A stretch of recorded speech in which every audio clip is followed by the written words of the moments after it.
सही अर्थों में वही वीर रस है।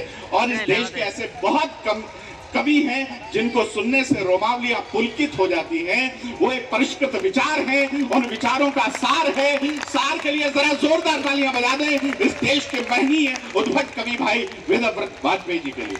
बहुत बहुत स्वागत है। उनके पास में जो उपस्थित है मित्रों, मैं उनके बारे में एक बात कहूंगा, एक सेंटेंस कहूंगा। इस वीर रस में आप सुनेंगे, वेदव्रत वाजपेयी जी को सुनेंगे, अन्य लोगों को भी सुनेंगे, लेकिन उनके बारे में मैं इतना कहूंगा कि वो देश के एकमात्र वीर रस के गांधीवादी कवि हैं। वो उत्तेजना नहीं बरसाते। मैं कहूंगा उजले को अगर लाल रंग से गुणा कर दिया जाए तो उनकी कविताओं का रंग बनता है। शशिकांत यादव के सम्मान में जोरदार तालियां। हमारे बीच में देवास से पधारे हैं, उस देश के बहुत श्रेष्ठ संचालक हैं, उनकी उपस्थिति को मैं रेखांकित करता हूं। और उनके पास में जो बैठा है, अनु जी के पास में जानी बैरागी बैठा है। ऐसा लग रहा है जैसे मर्सिडीज के पास में जुगाड़ पार्क कर दिया है। जानी बैरागी एक वर्सटाइल कवि है मित्रों। हिंदी वाचक परंपरा का वो ऐसा कवि है कि वो बस का टिकट लेता है, धौलपुर रेलवे स्टेशन जाता है और कुली से पूछता है ये बाड़ी बसेड़ी जाने वाली फ्लाइट कौन से प्लेटफॉर्म पर आएगी, वो कहां से शुरू होता है, कहां तमाम होता है। मैं चाहूंगा पूरा सदन एक बार जोरदार तालियां बजा दे। वो ढोलक यहाँ का बेहद लोकप्रिय कवि है, मैं जानता हूं, यहाँ का वो मिथुन चक्रवर्ती है। और उनके पास में जो बैठी हैं वो है डॉक्टर अनु सपन। आप सत्ता की, शब्दों की सत्ता, महत्ता और गुणवत्ता को जानने वाली एक महनीय रचनाकार हैं। वो काव्य के सर्वोत्तम विधान को जानती है, वो अपना सर्वोत्कृष्ट प्रदर्शित करना जानती है। मैं चाहूंगा जोरदार तालियां डॉक्टर अनु सपन जो भोपाल से हमारे बीच में है, और राम बाबू सिकरवार जी। मैं आज आपके लिए एक बात कह रहा हूं।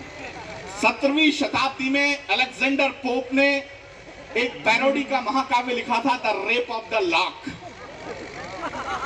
17वीं शताब्दी में, आप पैरोडीकार हो इसलिए आपको पता नहीं होगा ये बात। 18वीं शताब्दी में पृथ्वीराज रासो की पैरोडी हिंदुस्तान में लिखी गई, वो राजस्थान में लिखी गई, वो जोधपुर में लिखी गई, पृथ्वीराज रासो की पैरोडी। उसके बाद से परंपरा लुप्त हो गई। मैं उसे धौलपुर का, पूरे हिंदुस्तान का सैमुअल बटलर कहता हूं, जिसने हुडी ब्राज जैसा बड़ा ग्रंथ पैरोडी का लिखा। पैरोडी की विधा क्या होती है, राम बाबू सिकरवार से लोग सीखते हैं। मैं चाहूंगा आप अपने लाडले के सम्मान में एक बार जोरदार तालियां बजा दें। मेरा नाम संजय झाला है। एक वो संजय था विधायक महोदय जिसने महाभारत देखा था, एक मैं संजय हूं जो ये महान भारत देख रहा है। उसमें और मुझ में केवल इतना सा अंतर है, उसके सामने एक धृतराष्ट्र था,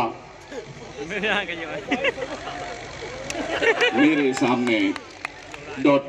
है। लेकिन मैं, आइए मित्रों, मैं शब्द की शक्ति से आपको अवगत कराता हूं। मां वीणा पाणी के स्तवन के लिए, उनके आराधन के लिए, उनके वंदन के लिए मैं आमंत्रित करता हूं। मित्रों, कहा है कोश में होते हैं शब्द बहुत, किंतु कोश को कविता कहा जाता नहीं, और काव्य है शब्दों का संयत प्रकाशन, बिन कहे जिसको रहा जाता नहीं। आज यहाँ शब्दों का संयत प्रकाशन होगा। मां सरस्वती की आराधना में, उनकी वंदना में हम लोग सम्मिलित होते हैं। मैं 4 पंक्तियों के साथ में उन्हें आमंत्रित करता हूं कि मानस भवन में आर्यजन जिनकी उतारे आरती, भगवान भारत वर्ष में गूंजे हमारी भारती। हे भद्र भावोद्भामिनी, हे भारती, हे भवगते, सीतापते सीतापते, गीतामते गीतामते। जरा जोरदार तालियां बजाइए।